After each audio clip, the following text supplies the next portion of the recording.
Hi. Thank you for attending today's reading. Let's begin. My door handle was opening just then in the middle of the night. This just happened a few minutes ago. It's like 2 a.m. and I'm sitting on my bed watching YouTube. The way my room is set out is that you can only see the door from looking at it from the end of my bed. So I'm sitting on my bed and I see my door handle is being held down a bit. I look at it carefully and I see it move a little bit more down. I then walk over and very gently touch the handle, putting no pressure on it at all. After like 2 seconds the handle is released fast, like if you just turn a door handle and just before you open the door you let go and it goes back up fast. I then call my home phone, which wakes up my parents, and we search the house. Nothing. Not even an unlocked door. I was 100% awake and not tried at all when I saw it happen, so I can't have just been seeing things.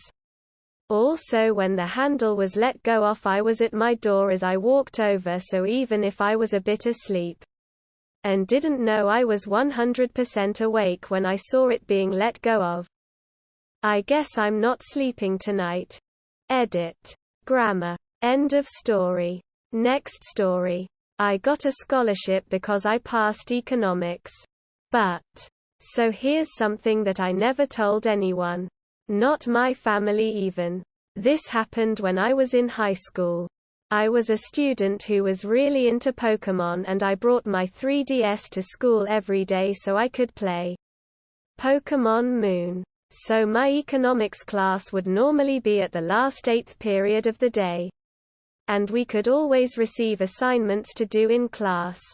But I just wanted to play Pokemon instead of working. So what did I do? I don't remember how I was brave enough to do it. But I would always have my phone out during economics.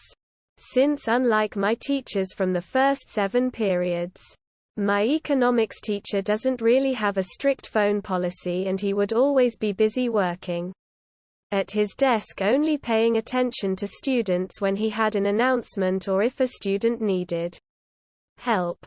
So what did I do? Since my teacher doesn't look, I just looked up the questions to my economics assignments and I found the answers on a beautiful site called Quizlet. I have Quizlet to thank for doing all of my assignments for the whole year. So, after I finished my paper, I just give to my teacher. He doesn't suspect anything like it all. After I finish my assignment, I pull out my 3DS to play Pokemon for the rest of class, which would last about an hour, and I would finish my economics assignments 5 minutes into class, and I got a perfect 100 in that class. Funny thing was that this was during my senior year. When my mom found out, she got very proud of me, which made me feel great. And on day of graduation, I got a scholarship at New Mexico State, all because I did very well on economics and Earth and Space Science class. Yes, I even used Quizlet in that class too, which made me feel even greater. So am I doing fine at New Mexico State? Actually no. I failed really bad at NMSU. End of story. Next story. I had a staring contest with a criminal a few years back. I was an intern in the prosecutor's office, where they work on all types of crimes. One case the prosecutor, whose intern I was, worked on was a case of robbery and murder, all committed by this one giant guy. He looked like someone who spends all his time at the gym lifting heavy weights and had an unpleasant "I do what I want because I'm dangerous" look on his face. He was handcuffed and always surrounded by a lot of heavily armed, specially trained police officers. A lot of people felt uncomfortable around him. So one day in court, where my job was to help the prosecutor with the papers, evidence, and to soak everything in between actively doing anything, I noticed big guy looking at me. You see, in my country the prosecutor and the defense sit across from each other and sideways to the judge. We don't have a jury. I thought big guy is just looking around as I do, and I continued looking what people do and how they react on what is happening in court. After a few seconds I look back at big guy and see him looking at me again. I thought it was odd but continued looking around. Then I looked back at big guy and realized he's been staring at me the whole time. He wanted to scare me because he was probably bored.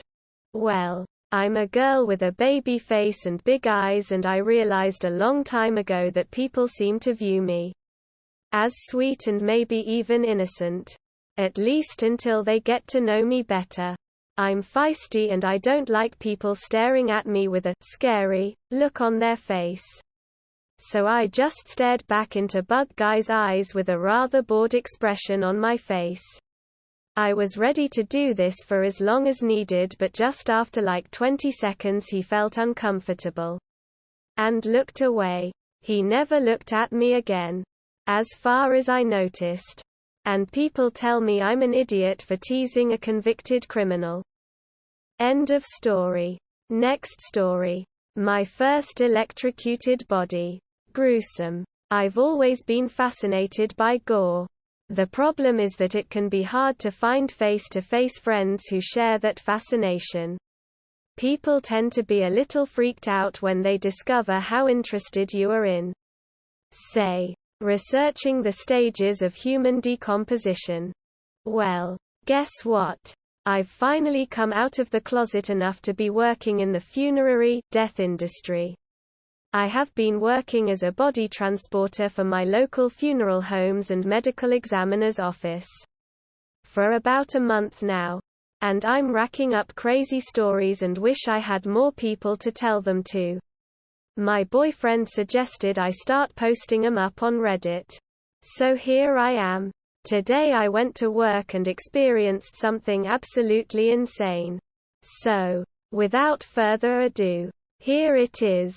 The tale of my first electrocuted body. Turns out that it's useful to be good at dodgeball. By Corpse Transporter. The entire block was cordoned off with yellow tape and cop cars. But they let us right in. We're here with the medical examiner. Magic words. The cop tossed us a joke as he lifted the tape for us to drive underneath. I don't remember what the joke was. It wasn't anything special, and it was promptly driven out of my head by the sights that followed. We drove halfway down the block, and at first we couldn't tell what we were looking for. It was just a bunch of cops. But then we saw it. The green painted metal of the cherry picker. And then the body of the man still sort of standing on its platform. We watched from across the street as the investigator took pictures of the body. The platform hovered a few feet above the sidewalk, and the man inside it was slumped forward against the metal bars. He was wearing a hoodie, and it was scorched through across the tops of his shoulders. That's where he came into contact with the power line. A cop explained to us. The hoodie had burned away, leaving crispy, blackened skin beneath it. From across the street, we could see that there was something crazy going on with his side, too. Like there'd been a miniature explosion on the right side of his rib cage. See there, the debris on the line? The cop gestured upward to the highest and thickest of the power lines above us. That's where he hit it with the back of his neck. And down on the ground. See, that's him. My gaze tracked down to the sidewalk, and it took a moment for me to process what I was seeing.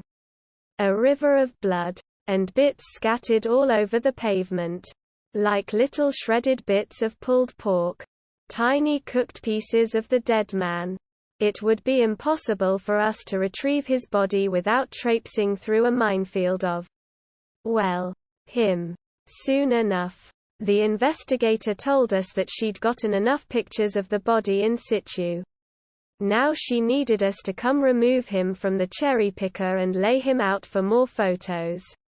We approached to figure out the logistics of how we would move him. He was still smoking. even though he'd been dead for an hour and a half. The closer we got, the stronger the smell became. That odor was absolutely unreal. I've smelled decomp, and that's a nasty, unique scent. But this smell of cooked human flesh, it was worse. Somehow. Scorched and eerie. And it haunted my nostrils far longer than decomp ever has. This was 10 hours ago.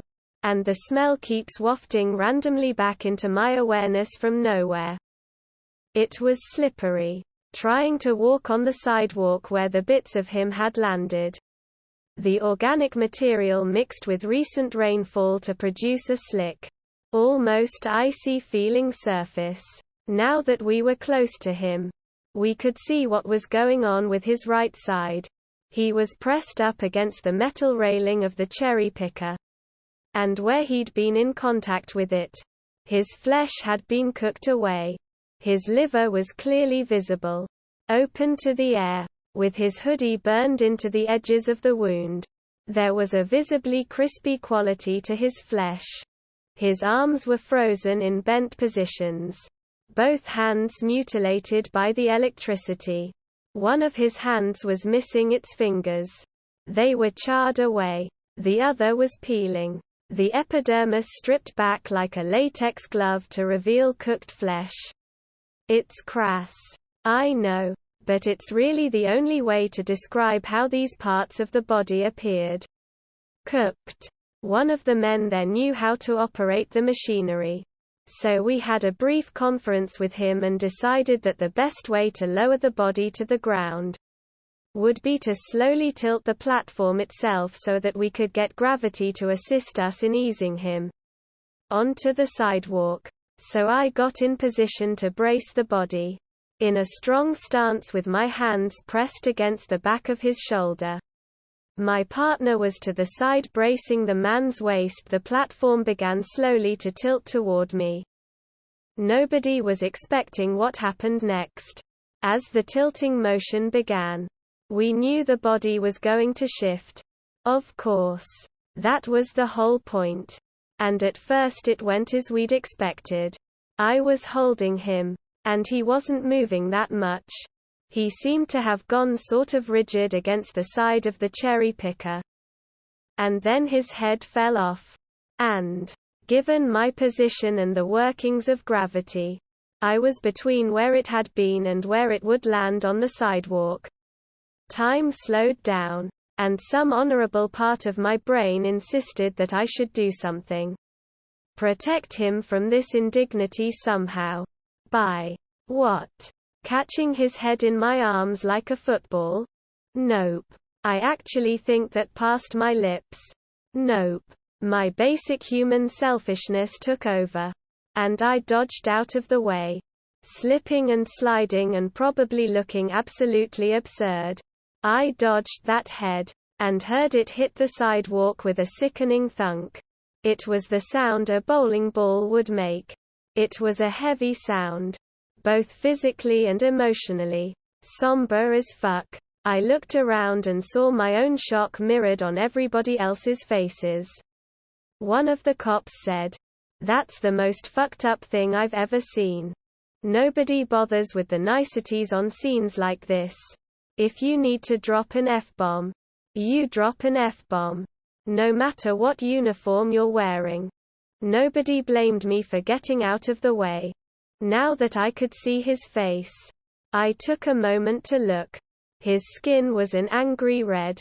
And it was bloated like he'd been decomposing for days.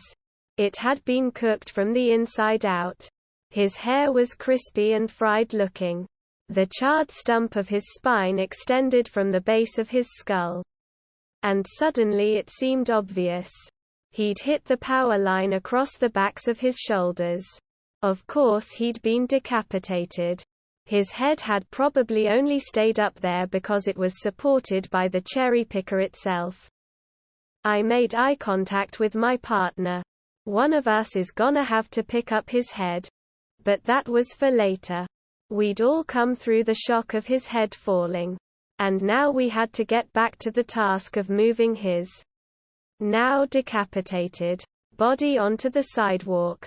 Through some careful, delicate maneuvering, we got him parallel to the ground and then had the operator withdraw the machine from beneath him. We cradled him down to the sidewalk as gently as we could. You always do your damnedest to preserve their dignity.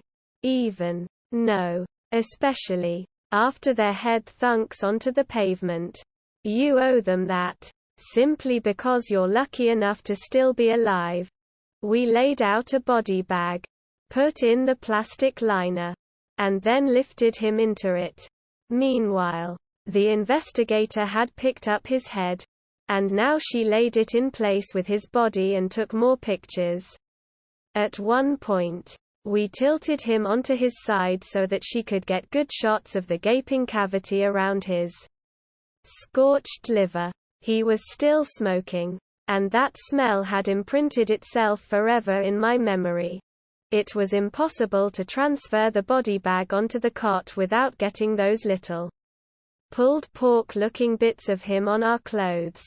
We loaded him up into the truck, then rinsed our shoes in puddles and stripped down to our undershirts. When we arrived at the office of the medical examiner, where there is usually one morgue clerk checking in the corpse, 8 or so employees appeared out of the woodwork. Is this the electrocuted guy? They were so stoked. They geeked out about his liver and hung on our every word as we scrubbed bits of him off our gurney and told him about how his head had suddenly fallen off. I got massive cred today. That's for damn sure. Maybe you never thought about this. Who transports the bodies? Maybe you assumed the cops did it? Or ambulances or something? Nope. There are people whose whole job it is to show up, bag the corpse, and transport it where it needs to go. We are warriors, badasses, and protectors. It's a hell of a job. And I'm slowly amassing a hell of a lot of stories to tell. End of story. That is all for today. If you want to support my automated channel, feel free to drop a like and subscribe. See you tomorrow.